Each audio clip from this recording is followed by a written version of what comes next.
All right, all set. Okay, I'll go ahead and call the meeting to order. Welcome, everyone. Thank you for coming. We're going to just start with the roll call. Starting with our newest board member and special welcome, David. Just say present. Present. Okay. Matthew. Present. Lisa's not going to make it. I'm here. Andre is here. Kristen. Present. No Tiffany yet. Brandon. No. Megan's not going to make it. Stan. Present. And Jen is not here. But we do have a quorum, so that's great. Okay, the mission of ECS is to educate each student to high academic standards using innovative curricula that will foster knowledge, love of, and respect for the environment and preserve it for future generations. We grow citizens. Our vision, every ECS graduate will be an actively engaged citizen driving thoughtful change in the world around them. And we'll just stand for the Pledge of Allegiance. I pledge allegiance to the flag of the United States of America and to the republic for which it stands, one nation, under God, indivisible, with liberty and justice for all. Okay, I would like to recognize a few guests that we have with us tonight. And if you, I'm going to put you guys on the spot if you don't mind just introducing yourself very briefly. So first, Rohit Acharya. Hi, yeah. I'm Rohit. I'm a prospective member for the board. This is my second meeting here. And I'm a partner at Common Good Labs, a data scientist, and hoping to bring some of that to ECS. Thanks. All right, Maddie and Sita. Yeah, I'm Maddie. I am a child psychologist, so hoping this might be everything as well as prospective board member, hoping to work on mental perspective. Great. And Jill Serrano. I'm Jill Serrano. I'm the director of Public Laboratory School, and I've been in education for 30 years, most of my time in early childhood education and administration for the last 5 years. So I hope to bring knowledge of all things school, program, that kind of thing. And I'm also an assistant professor at the University of Pittsburgh in the teaching media environment. All right, thank you all for coming. Okay, I think we did not have anyone sign up for public comment tonight. Did you get notarized yet? No, we're still waiting on the notary, right? But hopefully the notary's gonna. Yes. Yeah. Okay, great. Okay, so the next thing on the agenda is going to be the consent agenda. I'm going to just pull one item out of this. It's the Massaro service agreement, and we're going to discuss that in executive session and come back to it.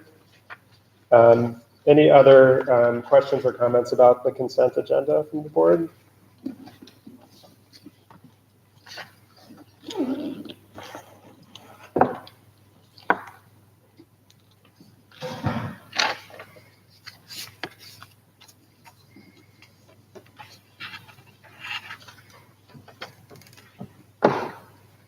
Okay, no comments?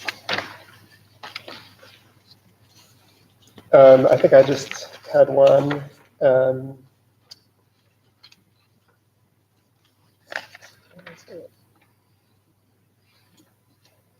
The CEC assessment contract, can you just say what that is and why is there this range?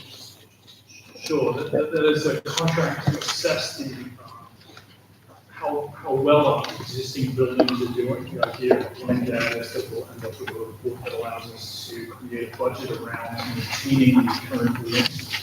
I'm not going to include the high school. I don't think those but this building, they're all wrapped up as triple net leases, which means they were responsible for the maintenance of these buildings by leasing them. And of course, we have one which is 829 Milton Street. And so it's been a number of years since we've done an evaluation of quality of buildings, and this takes us through anything from roof to walls, basically to HVAC systems and beyond. And so, we don't have a focused capital budget there associated with all of those upcoming costs in years to come. So this lays the foundation for that. Having said that, it's a considerable price, and certainly there's some room in that budget to bring it down a little bit and to negotiate. There are layers to this. You can get right down to a pretty granular report that reflects the right-hand side, and something more basic on the left. So I will say that this came from an ask from the Finance and Facilities Committee previously. To otherwise take a look at this as we engage on capital planning, strategic planning on the board level to gather data about what those potential black holes were with our facilities. So previously it was noted in the budget line item, Michelle, I forget what the annual number is for. Yeah, so 500. Yeah, so they've increased the line item for capital expenses, but knowing that we do have some moving costs, some aging buildings and infrastructure and things like that, that was an ask. So this is administration's first step to that. I noticed there was also an appraisal of the primary school. What was the reason for That's that? just to assess Yeah. if we potentially, what we want to do with that building in the future, on that, what you said. But it's just to get a price point as to the value of the building. Okay. So that's not part of the consultation. Yeah, just curious about it, because it was in the materials. Okay, I'll go ahead and read the resolution. Resolution 2023-8, and it's going to be -2092. Be it resolved that the Board of Trustees of the school, that the consent agenda for August 16th, 2023 be approved. Do I have a motion? Second? Sorry, can I clarify? Do we have to acknowledge the Sarah being removed in the resolution? I guess that's is that a motion, a formal motion to remove Ms. Sarah? I think that any board member could just remove something from the consent agenda. All right. Okay, all in favor of approving the consent agenda? Aye. Any opposed? Okay. Motion passes. Okay, go ahead, Dwight. Can I jump in here to the policies? Yeah, actually, that was where I was going to go next. So, we're gonna talk about the policies, but go ahead if you just want to explain. I'm just sort of help you understand, because we did a simple procedure for this. These are a couple that we really need passed to start the school year, which is why they're being presented now, why they're sent to you to review.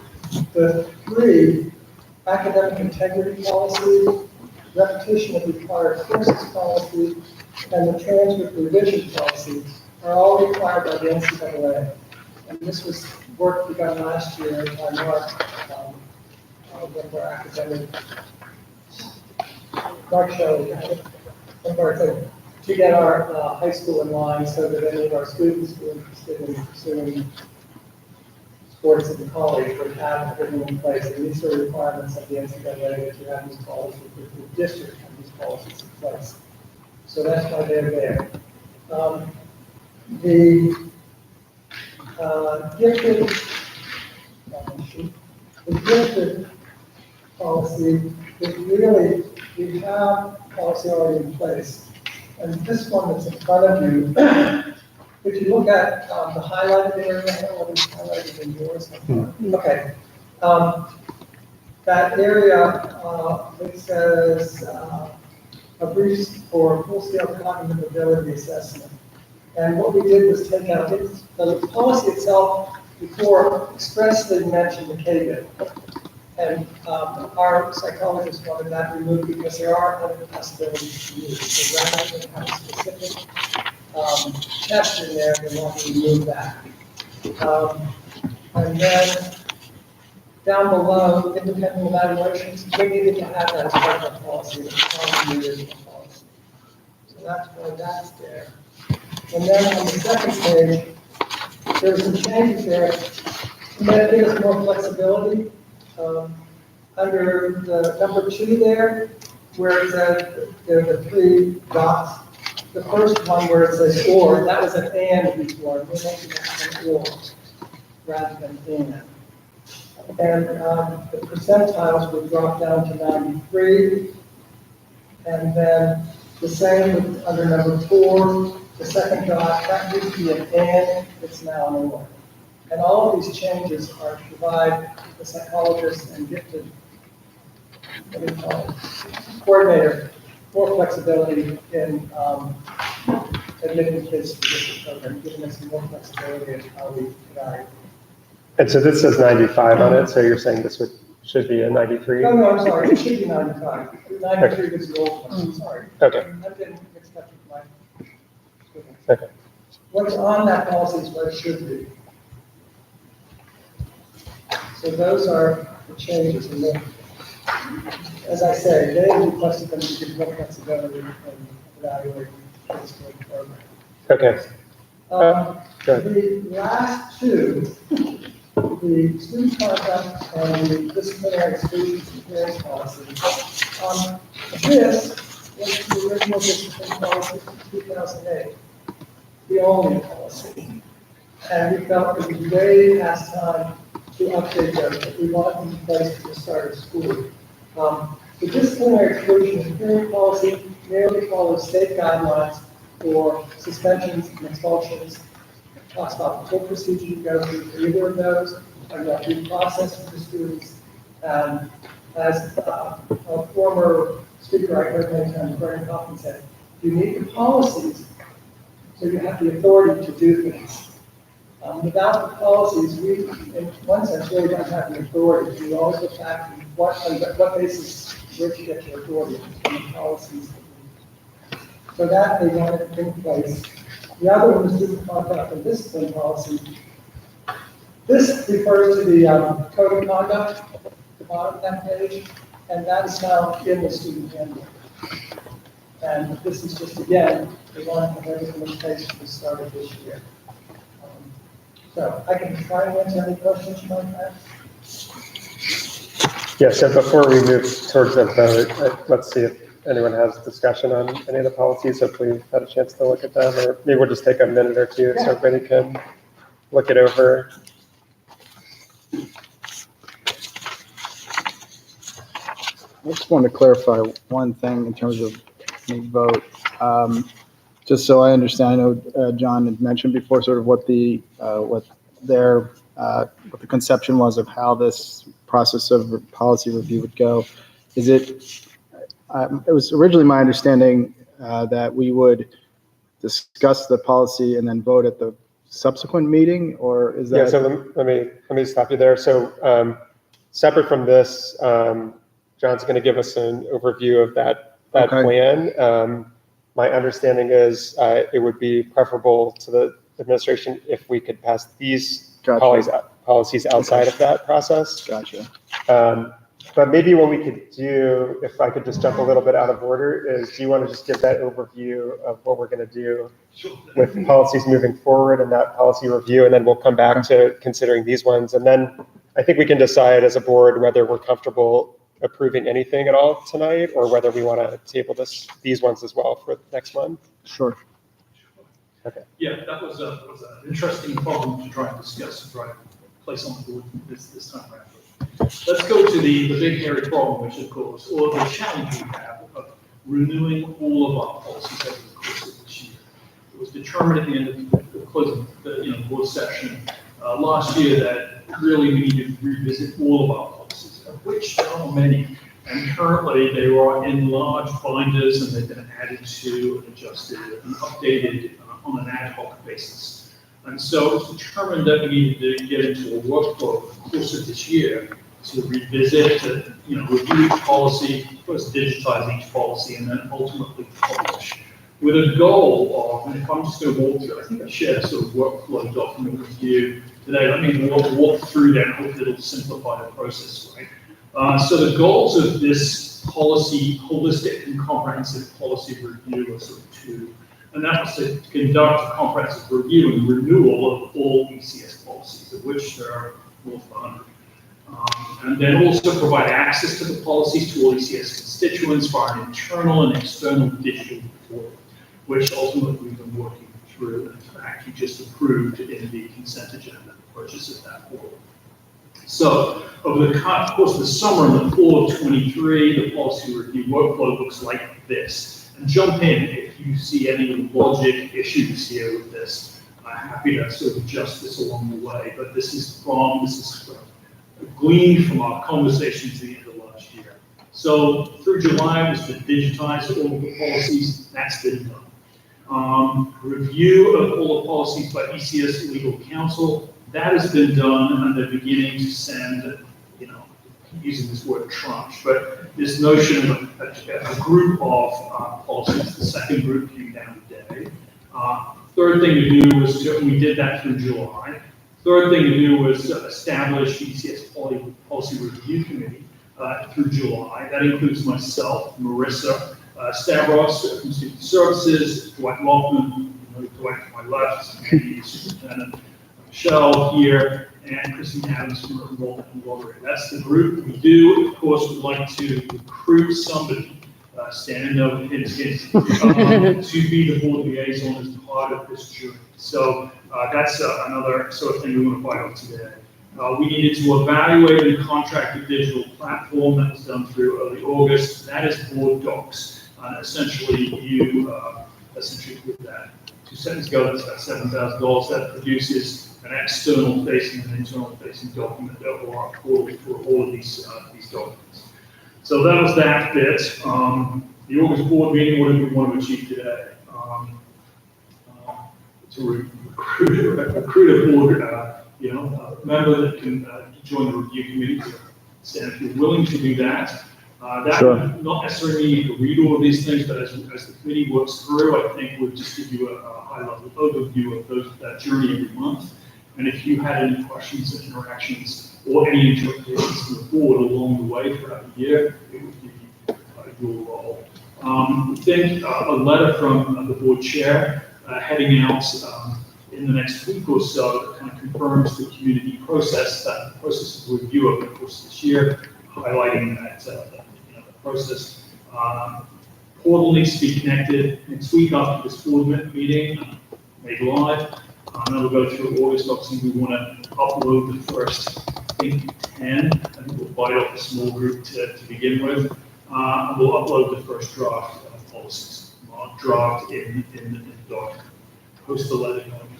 So the September board meeting, we'll take those drafts. If we get any feedback from the community, ultimately that'll maintain a draft form. We'll make any adjustments necessary. We'll stay in the draft space. The rest we'll put in the consent agenda and pass, and then we'll continue that as kind of watching each journey as we go through. Hopefully, we can manage more than 10, but we'll start with 10, depending on the complexity of those things. So upload those policies, post-September board meeting, and then ongoing. And of course, in the background, once we have a volume of reviewed and updated policies, we'll begin to organize them according to the rest of Pennsylvania's organization and we'll place them on board docs and along the way. My expectation is all existing policies remain active until we take them out review. And so that is the journey. And so going forward, the first 10 will be uploaded next week sometime onto board docs. The other side, a letter from the board explaining this ongoing process, and we'll go from there. So that's the journey we need to take over the course of the year. The hope is that at the end of the school year, and say, Yahoo, we managed to do that. The process itself will hopefully take out any redundancy and overlap in the policies, update everything. Familiarize this group as the leadership group and the board with each one of the policies. And so process-wise, that first set of 10 policies would go up on the website next week. We would just have them here for discussion at the September board meeting and then potentially vote to approve them at the October board meeting, correct? So in other words, the community would have a good 5 to 6 weeks to digest each set of policies. Well, my hope is to give 2 to 3 weeks, right? So the other side of the board meeting, we put them up almost immediately so that we want to get them in one cycle. Now, as people, as a member of the community pulls something out and questions it, that'll stand up. But we would hope we would post board meeting, each post meeting, literally, days afterwards, we ready to upload the new. And just so I'm clear, and I apologize if I'm being dense, it's not that uncommon for me. That if they're being uploaded for everybody's consumption within this next week, or just for the board's consumption, or for the public.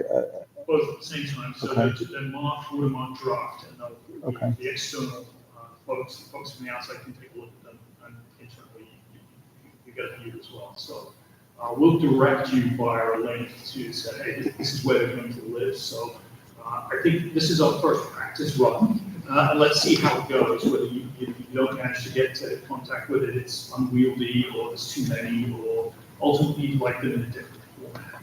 We can work with that, but and of course, we're opening up Google Docs for the first time. It has a different name now. It was diligent community. Of course, all of these things change now. It's under your feet.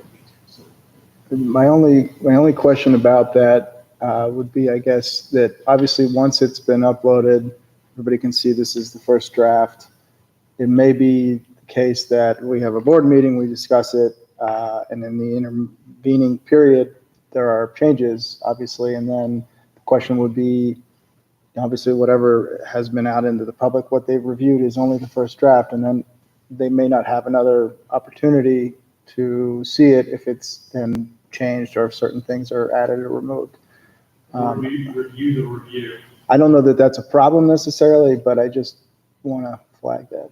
Yeah, my hope is, imagine was like that. That's the minority of material that goes through. If we're dealing with one or two, that's fine if they stay in the draft space. If we trip over ourselves and this becomes unwieldy, we're going to have to think about it a different way. But I sense most of the policies are pretty self-explanatory, and they're well titled. They talk about what they are, and they're going to pique the interest of anyone that really might want to dive deeper into that space. So that's my hope that it's relatively smooth. But again, first round, let's see how it goes. This one's going to be a little shorter, you're right, Adam, that given that letter has to reach its, our community, rattle around within the community, get shared with PCL and members before we upload. We want to make sure that this first round isn't clipped in terms of time. So I'm still not clear though, the next 10 that we're talking about. Yep. Are we going to be asked to vote on those in September or is it October? So we're still not getting a board meeting in between where we can discuss them in executive session and then vote on them the next meeting. No, we'll make some time here at the board meeting, you can discuss your board meeting if you want to. The idea is to try and get them through. I mean, that's not what we had discussed last year when we first brought this, because always the opportunity that Stan outlined was have one board meeting where we are publicly discussing them and then vote on them the following. And then the next 10 would come and then everything kind of lags a month. All right, fine. If we want to go in that direction, that'll slow us down a little bit, but sure. Yeah, that's what I thought we had just said on October, talk about that in October. Yeah, I guess I'm confused. Understanding the urgency around these couple, There's an urgency of these ones, absolutely. I mean, is there an urgency getting through that? No, we can take our absolute time to go through. There's no sort of sense of policies that are solid and good. I mean, this is a good piece of work. It might take us longer to move through. But no, whatever works for us. We want to do our due diligence and we want to make sure that we're transparent. So yeah, I mean, I think just that pathway that Matthew just clarified is probably generally better, but we can try to be flexible, right? So if there is some policy that comes up that there's some urgency to, that we feel like we can't wait that period of time for some reason, I think it's something we can discuss. I don't think we're locked into this, and I don't think we necessarily have to vote on this or anything, but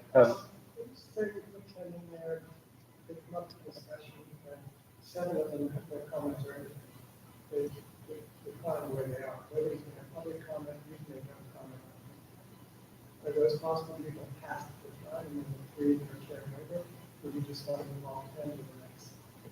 I think I'd rather still move all 10 just to be sensitive to, we've had comments from parents that they just didn't feel like they had adequate time to consider these. And I'm not, I don't know how many people will be really reading this website, so. Yes. So if they're policies that don't have urgency, then I don't see any harm in just adding that month lag. But we can see how it goes, like you said. It's our process, and if we need to slow it down, speed it up, we can do that. I think, yeah, not just speaking for myself, I think that would make sense, at least with this first tranche, which I think it's a perfectly good word. You keep second guessing yourself, John, but I think it's a good word to describe this. But I think that makes sense, at least for this. I think what you said, we can revisit to the extent that there are, once we get a hang of this, and there may be a lot of policies that nobody comments on, nobody's worried about, are non-controversial, that we can just move along through the process. But that is a decision we can always make at a later time, once we sort of feel comfortable with this. It's good work. I'm glad it all started, so it's a long time. Okay, so now with that discussion as background, I want to return to these 5 policies that Dwight just mentioned. So without getting to the question of the process or the vote, does anyone have any discussion about the substance of these policies or concerns about them? A couple of points jump out to me on sort of the discipline thing. One, some clarification. So number 8, under hearings,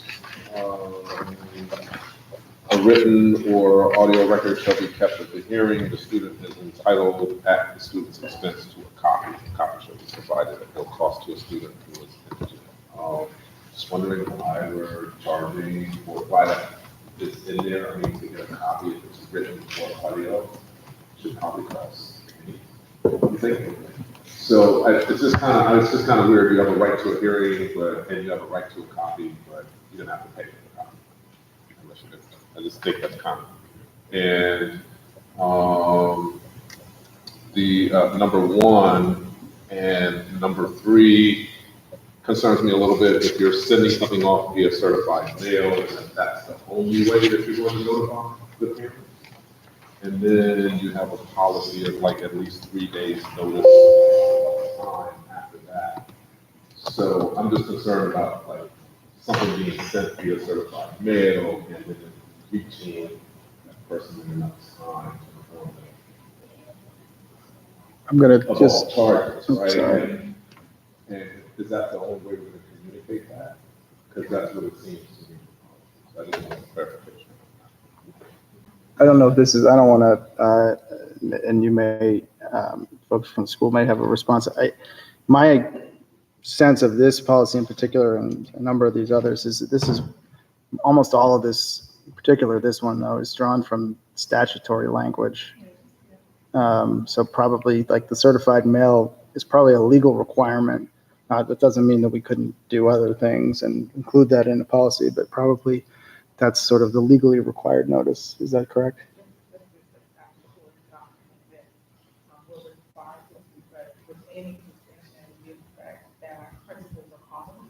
Okay.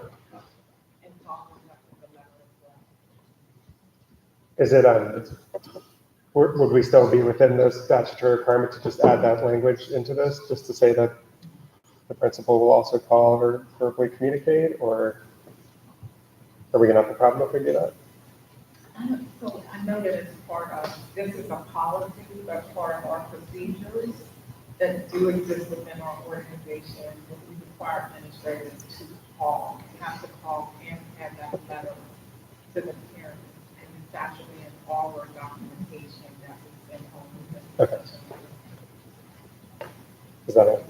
Yeah, I mean, that works for me. I'm just concerned as to whether or not a parent would read it and be like, oh, or if this was actually like the policy, the only way we're going to notify and do certify. That was the only way. Yeah. Okay. They would be aware that the certified letter was coming. They would not meet the legal requirements, but they would have been policy. Right. No, yeah, okay. And in terms of his other point about the charging then, is that part of the same thing, just required language? I don't know about that.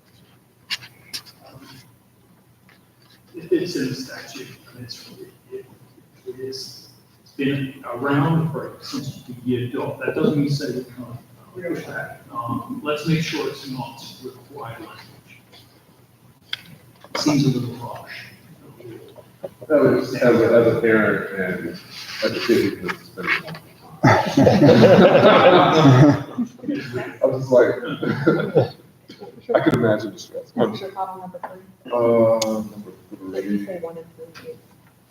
No, just 1, 2, I'm sorry. and 8. But there was a Oh. 3-day Oh, I notice see. policy that Okay. was sort of tied into the certified mail, Okay. which I had one other comment on this one. Well, let me rephrase that.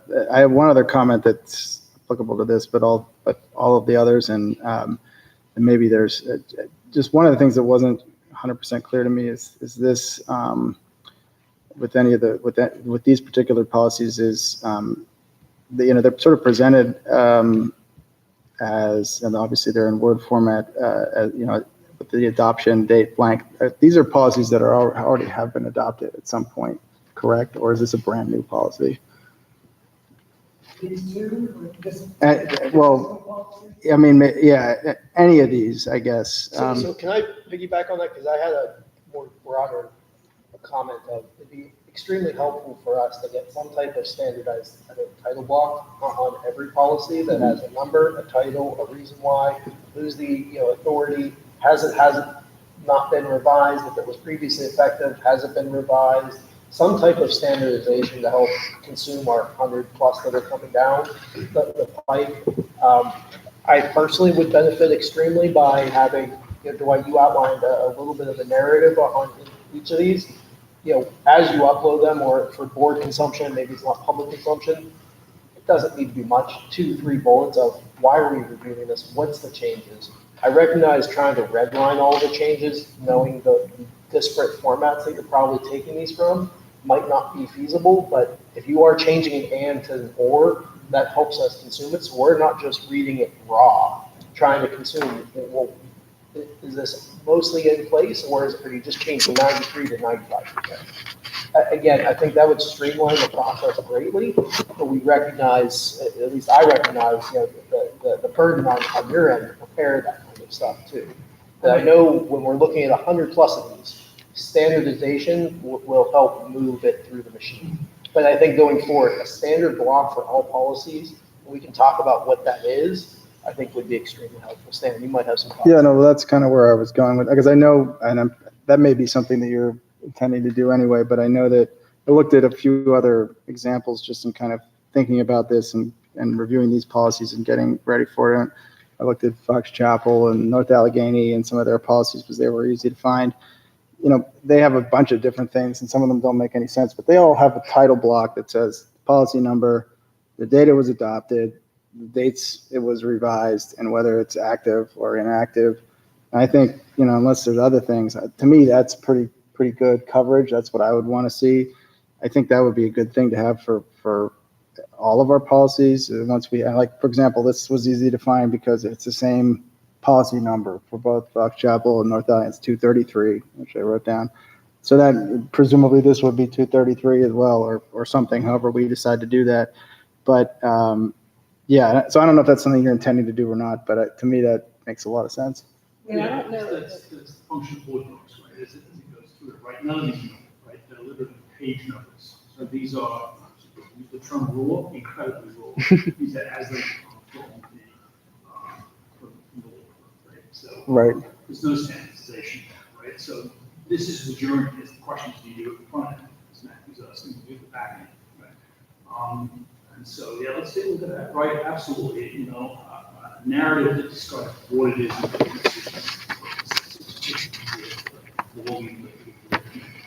This is a body of work that this board has not done ever in its work. It's usually takes a raw document like this, passes it, it's added to the volume that we already have. It's basically indexed downstairs in a large. So we're walking away from that very manual system. So just bear with us as we unmanuate, right? And get it. And this is part of the growing, this is part of this journey, right? So just bear with us as we do this. It's going to be interesting. I don't want to go down a rabbit hole, and please tell me if that's just too much, but just going back, I'm sorry.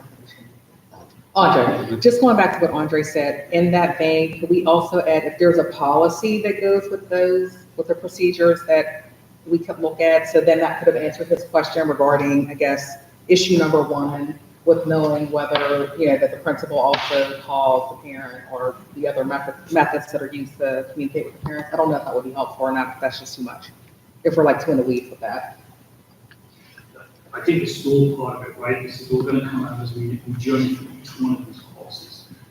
Some of these policies are procedure heavy, some are.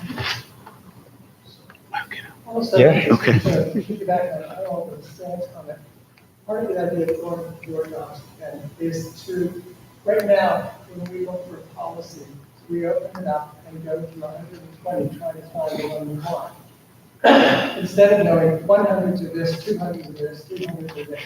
So that's what will happen, I think, through board docs, is these policies will all be separated into, board things, student facing, they will be all separate. So when you look to find something, at least you're going to a much narrower time, rather than just taking the index and trying to find the one we want. Yeah. So I think that's part of all of this, is finally getting to that point, like most districts have, is that numbering system. Yeah, go ahead, Dave. So again, I'm Dave. Nice to meet everybody. And I didn't want to speak since I haven't taken my oath to the Constitution yet. But so my background's in law, and I'm looking at this. And while this is statutory language, I don't think these actual words are verbatim taken from a statute and slapped into this policy. And my concern is that there's some things I'm questioning whether this was written before some laws that are now in effect are in effect. I just want to caution folks that just because this was adopted in we're not sure when, it might not still be the state of the law. And I have concerns that it might conflict with some things. What I would feel comfortable doing had I sworn my oath would be to get these policies in place, but make them part of the review process that all the policies are going to go through so that we can revisit them and adopt them later. Because I've seen some, small typos and other less significantly concerning things to me in some of the other policies. Just a suggestion. Yes, that's great. Yeah. I think I did look at some of this stuff is pulled from statute. Some of it is not. At least this particular one. Although I did have a question about this one in particular, maybe Dwight or John. There's a section in here about. Which one are you referring to? Oh, I'm sorry. Disciplinary exclusions and hearings policy. We're still talking about that. That one. There's a section or a couple sections dealing at the end talking about students with disabilities. I noticed just from, again, kind of doing some review at seeing what some other school districts had done, that at least a couple other school districts had entire policies, separate policies that were fairly lengthy, dedicated to discipline of students with disabilities, which were pretty clearly based on sort of cross references tied to, as this one does cite a number of sections, both federal law and state law. But I noticed that these other ones, these other school policies were both pretty similar to each other and cited a whole bunch of provisions of Pennsylvania state law. So I was just curious if we have if this is our only, these paragraphs on the last two pages here are only bits of policy, board policy pertaining to students with disabilities, or if there is a separate policy pertaining to that. To deal with discipline of students with disabilities. Okay. All right. Okay. That was my only question, because I just wanted, I had the same concern that Dave had. It's like, is there something, was there an intervening change in the law? Did we miss something? But that's all I need to know. Yeah. So is it fair asking a list of people comments or whatever understanding under policies, just so that we all are at least aware of the policies, even though, I know that you have identified the next 10, but if you guys have already started to prioritize the next tranches, it'd be just helpful as we know to kind of use that as our checklist. Yeah, there's actually a suspensions and expulsion policy for students with disabilities that is up for the next round. Okay. Okay, so I think what I'm hearing is there's some general concern about this policy, but I like David's suggestion of this is better than having nothing, and it would be good to get something on the books before school starts. So what I'm going to suggest, and I'm happy to entertain objection to this, would be that we vote on this resolution to approve these 5 policies with the understanding that we will then put these back into the review process, have the law firm review these, and then revisit them later. If anyone wants to make a motion to table this vote to next month, we can consider that. Okay, so go ahead. Can I just a couple other questions on the universe of things, and I don't want to withhold the vote, but Stan also, I guess as we look at these, it looks like some of these were grabbed from several areas. In some cases, terms are capitalized. Mm-hmm. How have you seen the policies in the past as far as like, are defined terms identified in every policy, or where they revert back to, our charter or our bylaws or something else? I had a hard time following around, and even to the point where I think the repetition, of course, referenced the guidance counselor. I don't know if we have someone titled guidance counselor.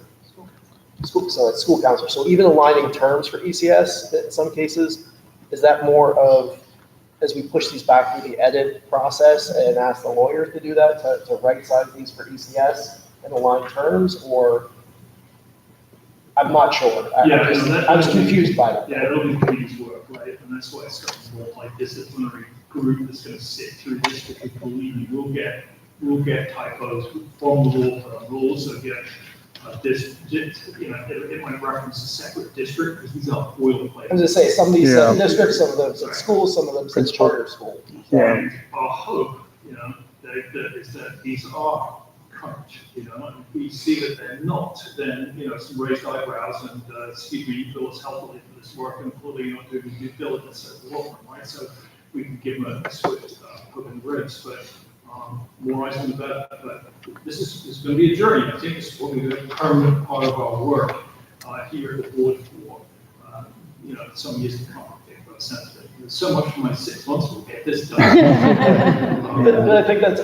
It's a good point. I think a lot of that is really, you got to get things done, but you also got to, you want to try to put your best foot forward, even if it doesn't seem important to everybody to have those defined terms. It's very hard, I think, when you have 120 policies to get all your defined terms right. But I mean, that was some of my comments on a couple of these other policies is, I think Dave mentioned a few of those things, and as a fellow member of the bar, I think I suspect that Dave, like me, you don't always have you don't always agree with the other lawyers in their work. It's easy to find things that you could have done differently, or places where you don't have matching terminology and things like that. And I think, we just have to do our best to get that stuff straight. But it sounds like that's part of the journey. As you said, John. Again, I think this is great work, and it's a reason it's been in the strategic plan 3 times and hasn't been done. Right? It is a large work. So, thank you. So the only other larger question I had, I heard you outline who's been involved on the committee level, but as far as when we talk about transparency and review and writing of these policies going forward, is there any intent to broaden that group, or is that the core group and other academic folks, or just looking at the overall transparency of the process? Well, Stan is going to be part of the board eyes. I don't know, I'll take advice on that, but we need to go beyond the group. I think on part of it is there's some efficiency there, right? The group is what, 8 at this point? But I would also say that I suspect that most of the policies are going to be very uncontroversial, right? I think we'll have some like this that generate some discussion, but probably most of them are just things we can easily approve. But the goal being, of course, ensuring that our constituents get to look at the process going through, we familiarize ourselves fully and update this thing along the way. So it's really great work, and by the time it's finished, we have a library that, looks like any other school district. That's the goal. Yeah. No, and that question was born out of the nature that these policies have been sitting in a paper binder in a locked room that most people didn't even have access or knowledge of. And so transparency going forward, both within the school community as well as outside, the ability to make sure that those folks have eyes and ears over this. What room, maybe not enough to Dwight's desk. Yep. Did you say, was there teacher representation on the committee? No. Okay. I mean, they might have some interest in the discipline in particular, I don't know. But that gets to another level. I haven't looked at the handbook yet, so. As long as we communicate well, this is all going to be public to everyone, Sure. so they can comment, even if not part of that 8-person committee, and say, I don't like this. Okay, so I think we can move to a vote on these. We need a vote on these, I assume, right? Yeah, so I'm seeing that we don't have a resolution for this in the agenda, so you want to read it? Resolution 2023-2092, it resolved by the Board of Trustees of the school that the following policies: repetition required courses policy, transfer provision policy, academic integrity policy, disciplinary education policy, student conduct policy, disciplinary exclusions and hearings policy. Be approved for 2023-2024 school year. And I'm just gonna amend, I think it should be 93. Latanya, do we have? No. It should be 90. I think the last one we voted on was 92. Is that right? Well, then you have, Or so next? Yeah. the hearing officer one would be 93. Okay, so we'll make this 94. Okay. Okay. Yeah. Okay. Do I have a motion to approve or a motion to vote? Second. Second. Okay. All in favor? Aye. Any opposed? Okay, passes. Can we just make sure it's clearly in the minutes that these policies will be revisited and edited in the future? Is that Okay. Okay, thank you for a lot of hard work on that and a lot of hard work to come on that. So excellent. So we'll go ahead and continue on with these things under board education. So we've covered policies. Who wants to take the next one? Is it Mandy? Yeah, okay.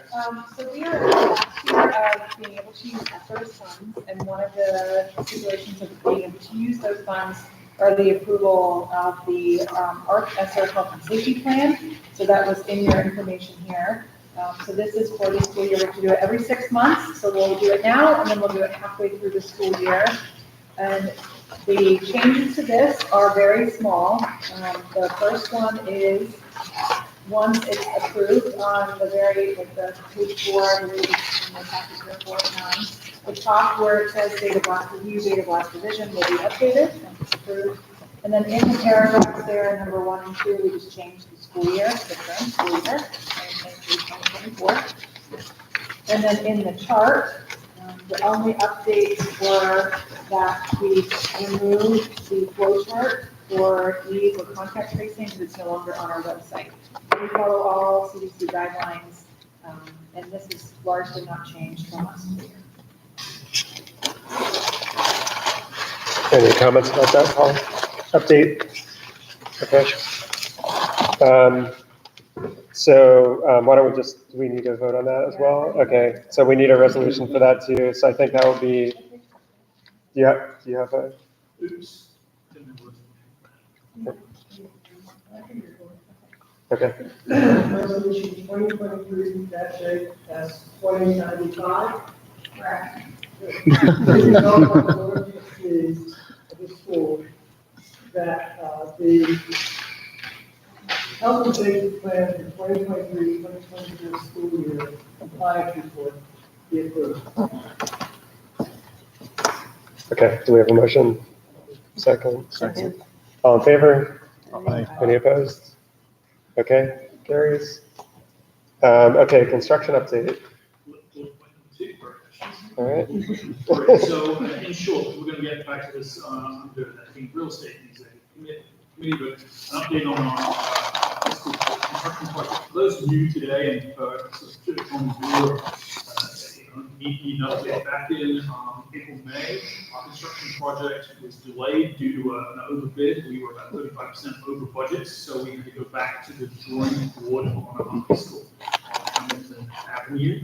And so our journey since then is to get back on track a year late. And so in doing so, we are attempting to get it back into the public bidding space by January. And in order to do that, we need to rebuild and recreate a team, and that is to identify construction management services and estimating services, and re-up our contract with our current architect, and get that aligned for a new show in front of that construction project.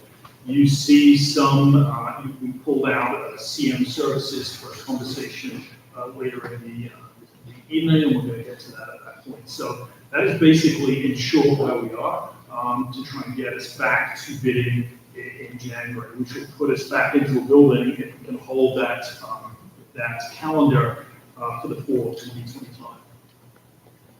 Okay, thank you. And we'll discuss more later on that. Okay, lottery and enrollment. Lottery and enrollment. And Stan, you and I had that conversation some time ago, so off cycle, a little conversation about the recent Supreme Court case around affirmative action, and a question whether our current enrollment and lottery policy interacted with that on any level. So, Stan, if you want to sort of share out your thoughts and where we landed from that discussion. Yeah, I think we talked about it a little bit, and sort of the contours of the lottery policy. I had asked the question just because it's been on my mind, the affirmative action decision for a variety of other reasons. And it's based on our conversation, my conclusion was it didn't seem like it was directly going to interact with our lottery policy, just because, because the differences between higher education, which has these affirmative action requirements in the first place, or programs in the first place, which really don't have an analog at the K through 12 level. However, there are always some interactions, but it was my feeling that probably they didn't really interact. But during our conversation, I think there was maybe some other aspects of the lottery policy which are worth some future discussion, and that's something that we can continue to talk about and think about. Right. And so lottery policy and enrollment journey, we're spending some time with a little from rethinking that as well. So this is back to the policy conversation. We'll get it back in front of the board yet again. As part of the renewal, and congratulations to ECS, over the course of the break, ECS's charter was renewed for another 5 years through the fiscal public school. In doing so, we get a letter of confirmation from that vote, followed by some stipulations in the letter that will say that, great, off you go for another 5 years. However, we feel that we'd like you to do the following things to prove that you're a sound organization. There's a question as to whether we're required to do those things. There's a question, we yet to see what comes down the pipe, and what's included in that letter might impact and be included in this policy. So we'll wait to see what shows up, and then ultimately include what we include. Yeah, and I know I had some questions about what are, under the charter school law and other laws, what would really be our obligations to comply with sort of stipulations associated with from the district about in order to continue with our charter. But that's a question for our lawyers maybe, or at least a future question depending on what those stipulations are. So we're there. So it'll be back in front of the board. Great. Okay, strategic plan. Yep, so we are still digging away at the many pages of the strategic plan. I know John's working with the operations folks to get their details put in. Dr. Hill and I worked with the CIA team, actually probably just a few weeks ago, with our principals to get their input on any of the like actual tasks that they need to do in the assessment structure. They would like a little bit extra time to dig into that work themselves, make sure that they can have a timeline associated with it, some prioritization. There's a lot of information in there. So we're not quite ready yet to launch it to everyone, but we hope to do that soon. So they've asked for a little bit of time. Sorry, CIA team. Curriculum, instruction, and assessment. So that is all of our curriculum folks, our executive directors of academics, our associate directors, special education, director of psychological student services, director of got gifted coordinators in there, principals, assistant principals, Dr. Hill, myself. Right on there. Yeah, so there's lots of us, which is why, yes, we need just a little extra. There's a lot of people there. Thank you. Okay, academics and dashboard updates. Yeah, so I'll take the first part of this. John stole my thunder a bit. I was going to announce that our title. Do you want to do it again? Go pretend. I'll do that. But I do want to say that we have had a successful start. I think we kind of didn't start this board meeting off without saying that our teachers came back this week. And so we had a really successful start to welcoming them back. It was really an exciting week. We have seen a lot of exciting and static faces, people getting back into the swing of things with each other, friendships are forming again, buildings are excited, and it just feels good again. We're welcoming students back on Tuesday, so we're also ready to go there. We go to Camp Conakry on Friday as a staff, and we're going to do a lot of our out-the-door education and social emotional and getting everybody together in one place, which we haven't done as we're growing to a larger district. So we're also really excited. If anybody wants to take a drive out to Camp Conakry from 12 to 4 on Friday, you're welcome to join us. There might be a song from a band. You never know what you're going to get. Yeah. I also just want to say that we have our first graduating class starting on Tuesday. So it's a big deal. So we were our first senior class. We're really excited about that and all the work that comes with having senior classes and graduation committees and proms and you name it, we're going to do it this year. So that's really exciting. But then also kind of on the other front, which is how we left, which is a little academics with literacy, and I can let Dr. Hill touch on that a little bit.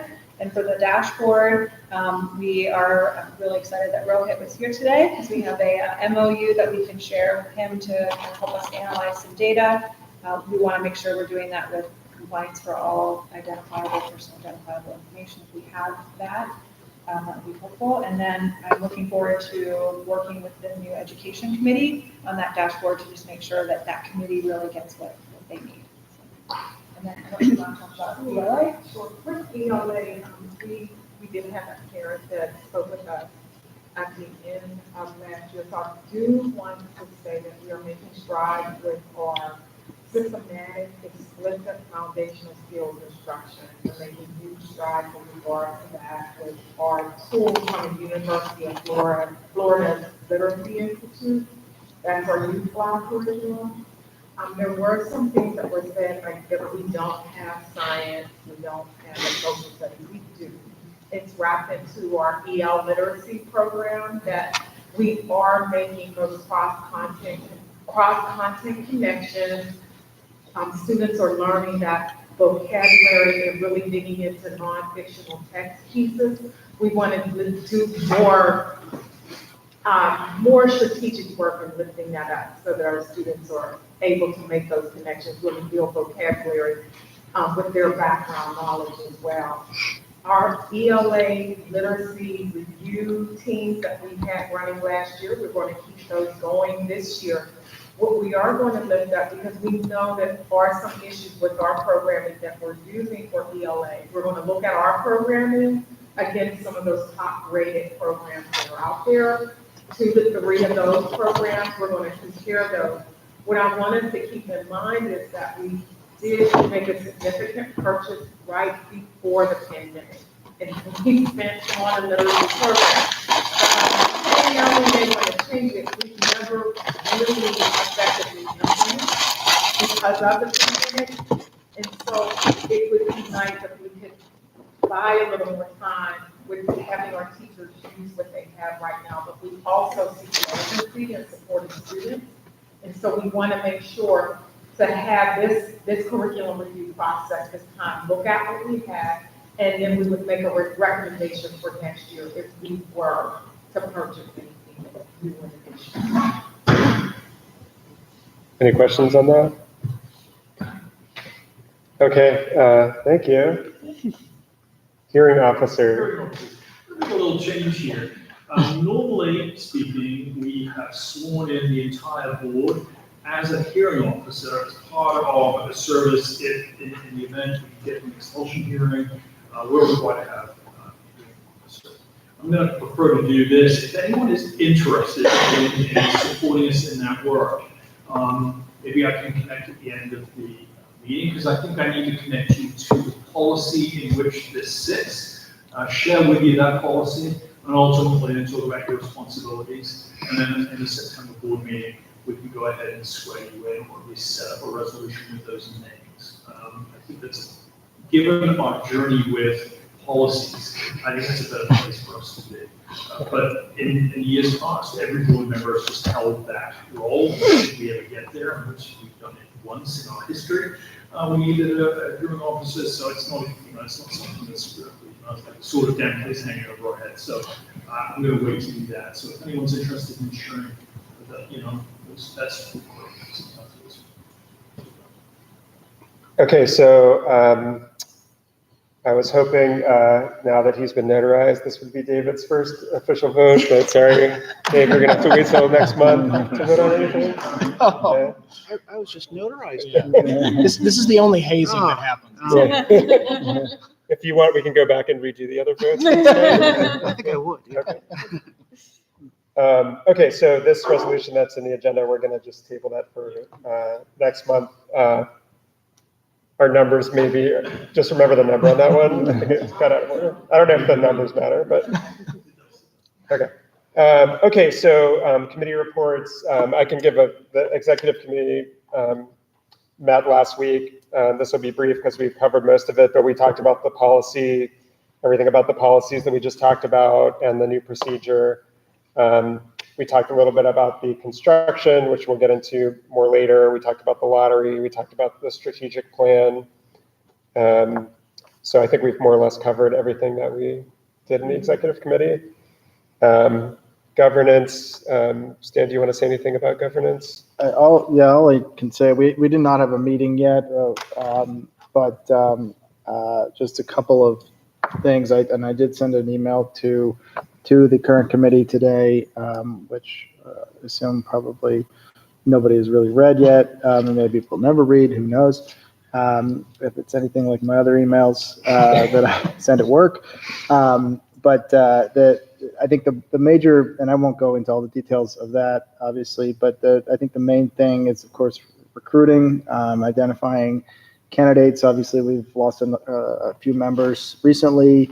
I think it would be really helpful for, obviously, the governance committee is tasked with really carrying the water in terms of identifying, recruiting, onboarding new members and figuring out what kind of balance we need. But I think we rely on all members of the community, but especially other board members who are not on the governance committee to help identify potential members.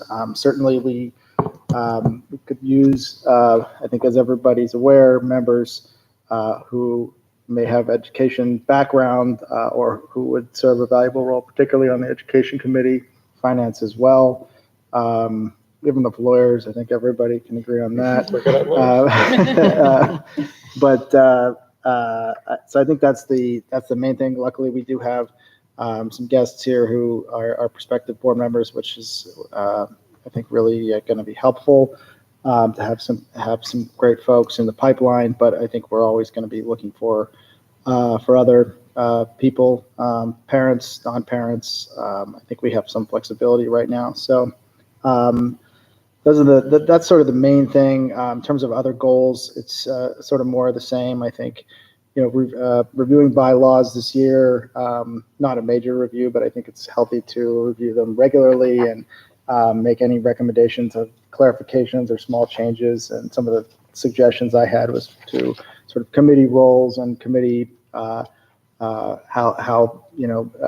responsibilities of committee chairs, how committee recommendations or nominations to the board work, and how we carry out those functions, and a few other things. But that's so anyone who's a member certainly expect to have I think we should have a meeting in the coming weeks. But otherwise, those are the main things I think on the immediate horizon.